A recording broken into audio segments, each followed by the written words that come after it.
what's the role of Kundalini in self-realization? Ooh, um, it's about everything. It's like whenever we say what's the role of Kundalini, maybe first we need to kind of give the term a slight definition for those who, well, certainly most of the people who watch your channel, those who will come across of this kind of interview, if they went that far, they must have heard the term Kundalini. It's became a household item, or rather the term that enjoys wide recognition and widely known. And yet, with that being said, the term Kundalini still remains to be the most mysterious in a sense that there is a lot of misperception and misconception surrounding what that really stands for and what that represents. So, and it's neatly connected to what we spoke earlier, because in the modern spirituality, in particular, that bias on what Kundalini is and what it is not, what its place, purpose, role, and limitation is all too apparent. But that actually comes from, or rather has the historical counterpart. So in that respect, it's not just something that has been mistaken or misunderstood by us modern beings. This kind of, there is a tradition in itself almost of how to view Kundalini, what is Kundalini. And we would need to first define and very clearly, very attentively go and see what is the term stands for, who uses this term, why this term is being used at all, and why in some cases this term was abandoned or rather relaxed and went underground as a term, not as a power, because we will speak about it, I hope, later on, what actually Kundalini here really represents, but still about the etymology of the term. So again, if we are to borrow, or if we are to go to the culture where the term itself comes from, right? If we are to go to the Indian civilization, if we are to go to Hinduism, the very term Kundalini is inseparable from Vedic culture. And references to Kundalini were made as far back as the early Upanishads. With that being said, the term Kundalini did not figure in the most ancient books, such as, let's say, the epic Rig Veda. And the scholars argue that the term at that time used by ancient sages, compilers of the Rig Veda, was Vak, that Sanskrit term. And there are plenty of references to that term Vak in the Rig Vedas. That term Vak is analogous or very, very similar to the English, or rather Latin, logos, ancient Greek Latin, logos. That biblical, in the beginning there was a word, and the word was with God, and the word was God. It's in the same way, so this that kind of like tracing it to the ultimate prior to prior. The term Kundalini reappeared, or rather appeared later on, and then could be found used throughout entire scriptural output in variety of ways, and this is where the diversions began to take place. But the earliest references, Kundalini was used, or rather when we speak to, or when we borrow these earliest references, the term Kundalini was used interchangeably with Brahman. And this would be one, that kind of Neo-Advaitin today should go and read papers of the collections of Ramana Maharshi saying, when responding to one of the questions, which is a canonical account, it's very well known to scholars and very well known to real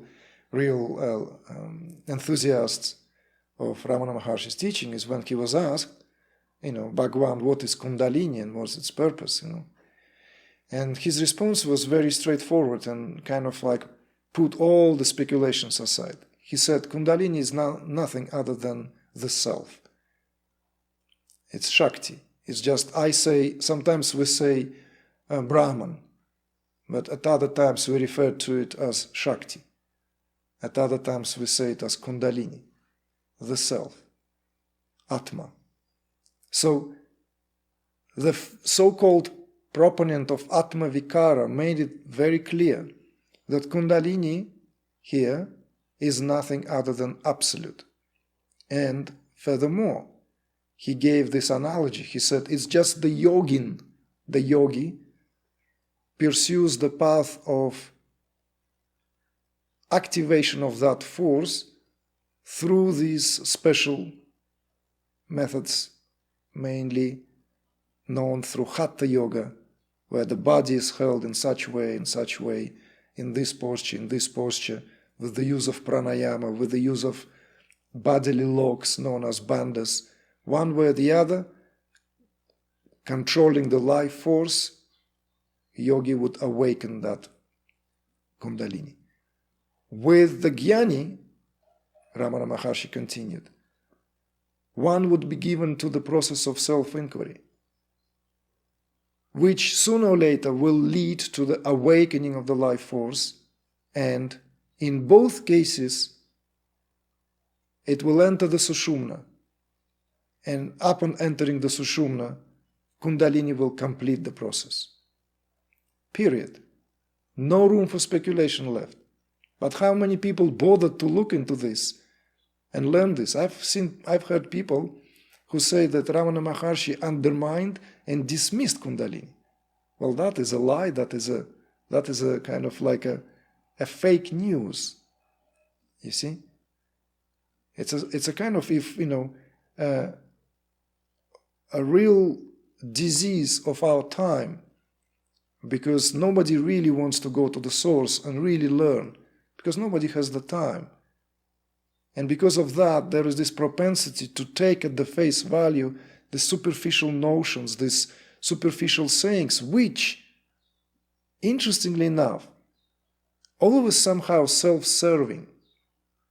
In this case, it serves simply this inability or unwillingness to work on one's tendencies, inability to apply a required effort, of which Ramana Maharshi spoke aplenty as well. So now, going back to the question you've posed, what is Kundalini and what is its role in the process of spiritual realization? We could kind of make this as an entrance, because it's a vast topic, vast theme, that Kundalini is that what holds everything together. Kundalini is all there is. It's the underlying reality of our consciousness, that what connects everything. And yet, the reason why there are these possibilities when people begin to split hairs is because it is the way the term being used and utilized specifically in a certain tradition with regard to a certain process or even a condition versus what it stands philosophically. You see? So as Ramana Maharshi's response and earlier iterations in terms of how the ancient rishis use that term, that it's nothing other than the self, versus the process. And this is where the differences began to enter and rule. So at some point, certain traditions began to look so different in their approaches, so the term Kundalini gained a kind of undesirable association, So when you say Kundalini, oh, that's that camp, you see? I'm coming completely from a different camp. In my camp, we've got nothing to do with Kundalini. If I belong to the camp of non-duality, then Kundalini, it's your Indian thing, I'm not interested, okay? So don't even get me involved. And yet, if we really understand what this is really about, then Kundalini, it's the power behind the transformation. Why? Because Kundalini is consciousness itself.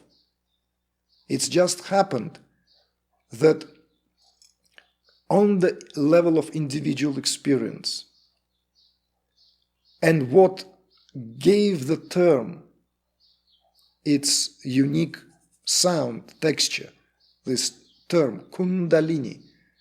Kundalini is Shakti in its coiled, contracted state, where mythologically, kind of allegorically speaking, it went into a state of slumber, self-imposed state of homeostasis. And in that state of homeostasis, Kundalini experiencing this reality of individual. And in fact, we cannot speak about my or your experience independently from the state of our Kundalini, because our experience is paramount to the degree to the way our Kundalini is either completely asleep, in agitated state prior to awakening, completely awakened, in full process, rising, fully risen, actualized itself, and reposed and repossessed the body. This just in a nutshell, major stages described and talked about in tantric philosophies, in tantric scriptures. So every human being is nothing other than Kundalini in its variety of phases. So therefore, if we read this, when we come across this literature that came from the West, Mercy Eliot, Joseph Campbell, or the aforementioned Carl Jung, for instance. Carl Jung is known for saying that majority of people are fully in a state of slumber. They're not even aware. They do not possess a slightest awareness of any of this, what this represents in terms of how it is spoken in a given tradition which he was made himself busy to study in depth. What he was referring to is almost like this Matrix film analogy, that one is in a complete state of ambios sleep-like. And that's what Kundalini is. So therefore, traditionally speaking, awakening of Kundalini is awakening of consciousness, because Kundalini here is equal to consciousness. And in fact, if we want to go and kind of like have the entrance points of certain traditions, then we will precisely come across these varieties of ways how Kundalini is referred to.